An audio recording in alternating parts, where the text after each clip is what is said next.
नमस्कार, आप देख रहे हैं हल्ला बोल टीवी। मैं हूं अंकित कुशवाहा। मुकेश सहनी ने दिए महागठबंधन छोड़ने के संकेत। क्या है पूरा मामला, आइए जानते हैं हल्ला बोल टीवी के संपादक दीपक शर्मा से। देखिए, मुकेश सहनी ने जिस संकेत की आप बात कर रहे हैं, उन्होंने एक ट्वीट किया है थोड़ी देर पहले, कुछ घंटे पहले उन्होंने ट्वीट किया है जिसमें उन्होंने लिखा है कि 14 नवंबर को हम बिहार में ऐसी सरकार बनाएंगे जहां हर वर्ग को उसका हक और सम्मान मिलेगा। नीचे लिखा है 14 नवंबर को बिहार में हम ऐसी सरकार बनाएंगे जहां हर वर्ग को उसका हक और सम्मान मिलेगा। इससे पहले उन्होंने जितने ट्वीट किए थे, जितने भी पोस्ट किए थे, उसमें लिखा रहता था कि हम 14 नवंबर को महागठबंधन की सरकार बनाएंगे, या उस जब 14 नवंबर की तारीख घोषित नहीं हुई थी तो उन्होंने वे लिखा करते थे कि हम जब चुनाव का नतीजा आएगा तो हम ऐसी सरकार बनाएंगे, महागठबंधन की सरकार बनाएंगे जिसमें ये होगा। पहली बार ऐसा हुआ है कि मुकेश सहनी के पोस्ट से महागठबंधन शब्द गायब हो गया है और उन्होंने कहा है कि 14 नवंबर को बिहार में हम ऐसी सरकार बनाएंगे जहां हर वर्ग को उसका हक और सम्मान मिलेगा। क्या इशारा दे रहे हैं मुकेश सहनी? मुकेश सहनी यह इशारा दे रहे हैं कि मुकेश सहनी को 18 सीटों का ऑफर दिया गया। पहले उन्हें 10 से 12 सीटों का ऑफर दिया गया था, मुकेश सहनी ने उसको खारिज कर दिया।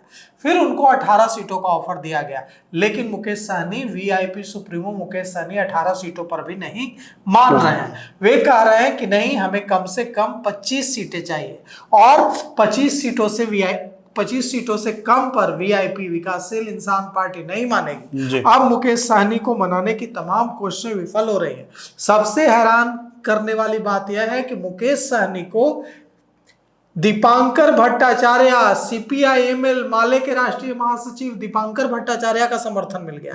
दीपांकर भट्टाचार्य ने सामने आकर पत्रकारों से बातचीत में कहा है कि मुकेश सहनी को पूरा सम्मान मिलना चाहिए और उनकी पार्टी को उचित सीटें मिलनी चाहिए। अब क्या हुआ ऐसा कि दीपांकर भट्टाचार्य मुकेश सहनी के साथ इतनी मजबूती से खड़े हो गए? अब यहां सवाल यह उठता है कि क्या अब मुकेश सहनी महागठबंधन छोड़ेंगे? क्योंकि राजनीति में कुछ भी सहयोग नहीं होता। There is no coincidence in politics. अगर उन्होंने कहा है कि हम ऐसी सरकार बनाएंगे, महागठबंधन शब्द को उड़ा दिया है, महागठबंधन शब्द को हटा दिया है, मतलब यह सीधे सीधे धमकी है, सीधे सीधे चेतावनी है महागठबंधन को, मुकेश सहनी की, कि अगर उन्हें उचित सम्मान नहीं मिला, अगर उन्हें कम से कम 25 सीटें नहीं मिली, अगर उन्हें 20 से कम सीटों पर समेटने की कोशिश हुई, तो वे ऐसी सरकार बनाने लगेंगे, महागठबंधन सरकार नहीं बनाएंगे। दीपांकर भट्टाचार्य जिस प्रकार से मुकेश सहनी का समर्थन किए, तो क्या आप दीपांकर भट्टाचार्य की पार्टी जो है वो भी नाखुश है क्या सीट शेयरिंग से? देखिए, महागठबंधन में हर कोई नाखुश है। एनडीए में चिराग पासवान अब माने हैं, लेकिन उधर उपेंद्र कुशवाहा बागी हो गए। उपेंद्र कुशवाहा ने देखिए क्या कह दिया है। उपेंद्र कुशवाहा ने कह दिया है कि कोई सीट का फॉर्मूला तय नहीं हुआ है, हम दिल्ली जा रहे हैं। और ये जो बात लोग फैला रहे हैं, ये भ्रामक बात है, ये धोखा है और खबरें मीडिया में प्लांट कराई जा रही है। जानबूझकर यह कहा जा रहा है कि चला ये खबर कि उपेंद्र कुशवाहा को 6 सीटें मिली। ऐसी कोई बात नहीं हुई, अभी बातचीत का दौर चल रहा है। अब सोचिए अंकित, 6 दिन बचे हैं, 6 दिन में 243 सीटों पर नामांकन करना है। नामांकन के लिए कितने दिन बचे हैं? 6 days are left. 6 days are left to file nomination on 243 seats. अब 243 सीटों पर नामांकन करने के लिए 6 दिन का समय पर्याप्त है? नहीं, अफरा तफरी की हालत है, एकदम पार्टियों में हार्ट बीट बढ़ा हुआ है लोगों का। लेकिन अब आप सोचिए कि ऐसे समय में उपेंद्र कुशवाहा यह कहकर एनडीए की हवा निकाल दे रहे हैं कि कुछ भी फाइनल नहीं हुआ। अरे झूठ बात है, मैं दिल्ली जा रहा हूँ, केंद्रीय नेतृत्व, भारतीय जनता पार्टी के शीर्ष नेतृत्व ने बातचीत करने के लिए बुलाया है, वहीं फैसला होगा। बागी तेवर दिखा रहा है। यही हाल महागठबंधन में है। मुकेश सहनी नाराज, सीपीआई नाराज, सीपीआईएम नाराज, सीपीआईएमएल माले नाराज, कांग्रेस इतनी नाराज कि पप्पू यादव ने पोस्ट करके कह दिया कि जब नाश मनुज पर छाता है पहले विवेक मर जाता है।